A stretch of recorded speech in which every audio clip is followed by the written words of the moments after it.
what's going on, everybody? UltimatDjz here from the Teaching Track YouTube with another piece of content on Deep Space Nine Part 2. Here we are in the month of October with your event guide video. Good news is it should be a relatively short video. The bad news means that there's not a whole lot to talk about inside the calendar. We'll go and hop into our in-game news and take a quick peek here. Whoa, got dark. Who turned out the lights? All right, here we go. Let's take a look at our in-game news calendar. And of course, as always, you guys know that I have actually created something that is much, much uglier. Let's see if I can find it here, and I'll show you. This is just like how I keep my notes. You guys have seen this before, okay? It's just a really like super ugly, super ugly thing here, okay? But this is it. It looks a little bit light, right? We're going to talk about that, and actually I've got a much better, cleaner one to show you. Shout out Agent Necro. Thank you so very, very much for sharing this with us and doing your great work like you do every single month. Again, just as a reminder, you've got your daily mini events down here and your ARC events in this top section, and you'll notice there's a lot of gray here, okay? Yesterday was, in fact, day one where you saw the introduction of this enemy approaches meta, kind of, if you will. If you take a look up here, it is a meta that is going to be a whole folder, and it's sourcing the solo milestone, alliance milestone, and even a server milestone for some of these rewards that do include some Syndicate XP and officer shards, okay, which is nice. Never going to turn down officer shards. It is including several different events as we had today, fighting for the resistance. This is just defeating Jem'Hadar hostiles, all right? We're actually going to see this event again coming up this Friday, defeating Jem'Hadar hostiles, and you're going to see it again on Thursday the 20th, and then again on Sunday the 23rd. This solo milestone, 24 hours, will run 4 times this month. The second event in this enemy approaches meta, if you will, is to earn Bajoran reputation. So I know that a lot of people got really excited and were starting to do this loop yesterday, but hopefully you held back just a little bit, or at least have left yourself enough credits to be able to come in here. See, even I did it, to be able to come in here and actually acquire Bajoran reputation. It's only a 24-hour SMS, so I haven't seen the SMS. Hopefully it's just maybe one bundle redeem. I don't know what it's going to be. Hopefully there's a secondary scoring mechanic, but definitely make sure that you are positioning yourself in such a way to be able to acquire some of this reputation tomorrow. Today, day 2. See, it's late at night when I'm recording this. So today, day 2, Wednesday is when you're going to get this event. Tomorrow, on Thursday, the 6th, this is an even bigger trap, almost. You will be given points to unlock these Bajoran favors. So don't blow all your Bajoran credits just yet. You're going to want to save a couple of these to be able to unlock some of these coming up on Thursday. Again, I haven't seen the SMS and how it will scale, but we do know that you're going to get points for unlocking these Bajoran favors, these extra researches in here, okay? If we take a look at the News Game Center and just try to get a little bit of an idea about what it does say that any completion of research will also score, but the Bajoran favor is definitely going to be a big piece of that, so you do have a fallback. Interestingly, on today's event, there is no fallback here. It just says Bajoran faction reputation. Now, good news for players under level 34. There's ops sub events for you guys for 10 through 34, both today and tomorrow as well. I guess tomorrow because you'll be doing normal research. And then, of course, Friday, you will have the Jem'Hadar hostile hunt. Again, coming up Saturday, this is the one that had everybody buzzing yesterday and everybody asking questions because during our Talking in Cars episode, we talked about a potential sourcing plan that now does not look as though it is actually coming to fruition, at least in this version of the calendar. Coming up Saturday, the Prefect of Beour is just a solo milestone. This is not Kobayashi Maru in nature. It is just a good old-fashioned, typical, normal solo milestone with epic gold Ducat shards, and you will earn those finite number of shards by spending regular or solo Armada directives of a rare or epic variety only. It's a 48-hour SMS. You're going to get it twice, Saturday the 8th, and then again on Saturday the 15th. And again, I remind you, this is not Kobayashi Maru in style.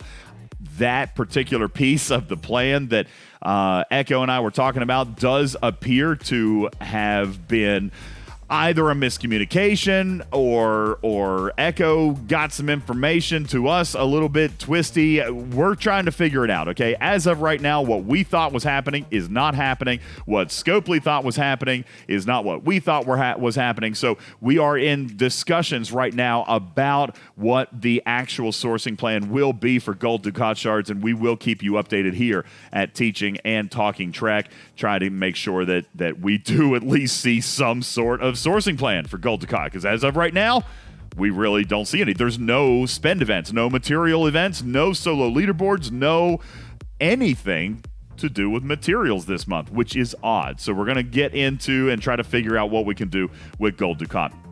Sunday, the calendar's empty, so you're just going to have your normal Anomalous Phenomena, Swarm Sunday, etc. Coming up on the 10th, we are actually jumping into this Recruiting Cardassians. This is a solo leaderboard for earning any officer shard, but bonus points for the Cardassian officer shards. The Damar Avatar will be the prize for that solo leaderboard, 48 hours. Also, we're going to come down here, and we've got this one right here, Dominion War Games. It's just a solo milestone, Ops 15 plus, dealing PvP damage with a bonus for using one of the Cardassian Interceptor Strike Team. This event is actually going to run 4 times. You're going to have it on Monday the 10th and Tuesday the 11th, and then again on Monday the 17th and Tuesday the 18th. 4 individual solo milestones, which really, truthfully, at its core, I don't really mind, because I'd rather have a 24-hour event than a 48-hour event, because that means we get extra rewards, right? So I'm down with that. Coming up on Wednesday the 12th, we begin a friend or foe meta. This friend or foe meta has a couple of different events going on, including this 96-hour, 4-day long meta that will have a frame as the ultimate reward there. On Wednesday the 12th, we're just defeating Federation Romulan hostiles, so a simple hostile hunt. And you will also have a Parabellum this day as well. So if you're going to do Parabellum alongside with one of these factions, then you could get a 2-for right there. There's your little bit of synergy. Take a shot. On Thursday the 13th, mining. Friday the 14th, PvP in specific systems. And also on Saturday the 15th, we have Klingon hostiles. So you got Federation and Romulan separated. Then on Saturday the 15th, you got Klingon hostiles. Of course, you will have your cosmic cleanup that day.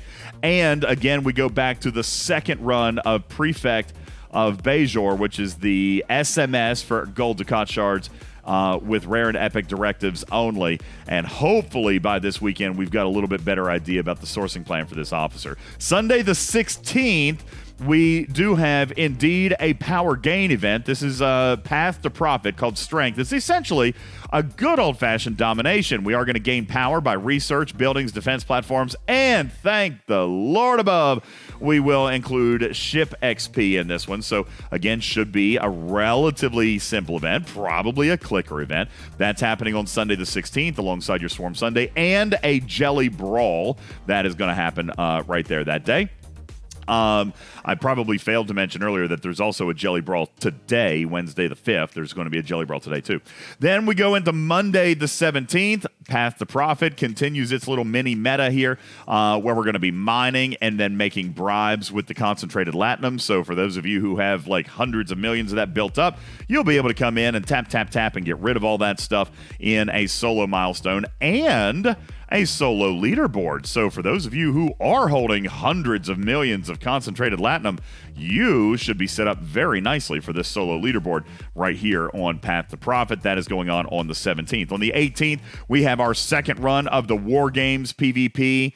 Actually, it's our 4th run. Forgive me. Our 4th run of the War Games PvP SMS. We will also have dealing damage to FKR Armadas. These are traditional, not your Cardassian, not these new solos, but just good old-fashioned traditional. This is a deal damage event, so you should be able to do that with typical uncommon directives. And we will have our Gem Hadar hostile hunt from up above in that in this meta up here, which was An Enemy Approaches. Wednesday, the 19th, has nothing on it. It's a blank day on the calendar. Don't know what's going on that day. Maybe there's something going on. We don't know. Right now, it's completely empty. On Thursday, the 20th, we will begin our last version of enemy approaches, which is right here. And again, you're going to have Jem'Hadar Hostiles on day 1, Bajoran Rep on day 2, Bajoran Favors on day 3, and then Jem'Hadar Hostiles again on day 4. Thursday the 20th will also bring you this Armada 1v1, which is actually something we got going on right now. It's a 4-day event for you to do the solo Armada targets. So if you're struggling or feel like you're up against the clock right now, save a couple of extra directives for this run. That'll be a 4-day run that is going to happen on the 20th. And then again, Friday the 21st, just the Bajoran Rep. Saturday the 22nd, the Bajoran Favors. And then on Sunday the 23rd, Jem'Hadar Hostiles. And that's it. It's a very, very, very light calendar. There's multiple days here where it's just going to be clicking. So I guess use some of that time to catch up, maybe get some extra CLAT or do some Mantis stuff, or, you know, go grind extra thingies from the Jem'Hadar house. I don't know. It's a very, very light calendar. We have been told that things are going to be added in as time goes on, but it was light by nature. You come down here and you take a look at the ticketed events. Only 3 days instead of 9. This is just a light month, and I'm not really 100% certain that I understand the mentality behind that, but only 3 days of ticketed events. Of course, the Battle Pass does have 30 free tickets, so you are still getting 1 ticket per day, but that's it. So 3 days, every single Friday this arc, you're going to have that. We have no information on the Jellyfish Pursuit auction, which would be a great month if you were going to do a Jellyfish Pursuit, because there's no other material spends that we can see in the calendar. But nonetheless, that is what you've got. Community, how do you feel about this calendar? Because I kind of like saying, you know, give it all to me. Let me choose what I want to do, and even if I can't get it all done. But on the other hand, there are players that say this game is getting to be very, very time intensive. Maybe we need to look at scaling back on the events. What do you think? Leave your questions in your comments down in the section below. Share this with your team. We'd really appreciate their insight as well. Be sure to subscribe while you're here. We're trying to push to 10,000 subs, and when we do, we're giving away $1,000 in cash. That's happening. So be sure to subscribe to the channel while you're here. Click on the little bell, give us a like you like, and tell everybody and their brothers and sisters to come and check us out here at Teaching Trek. My name is UltimatDjz, your friendly neighborhood cat person saying meow for now. Love you, me to catch you on the next one. Mwah. Love you. Bye. Meow. Pieces.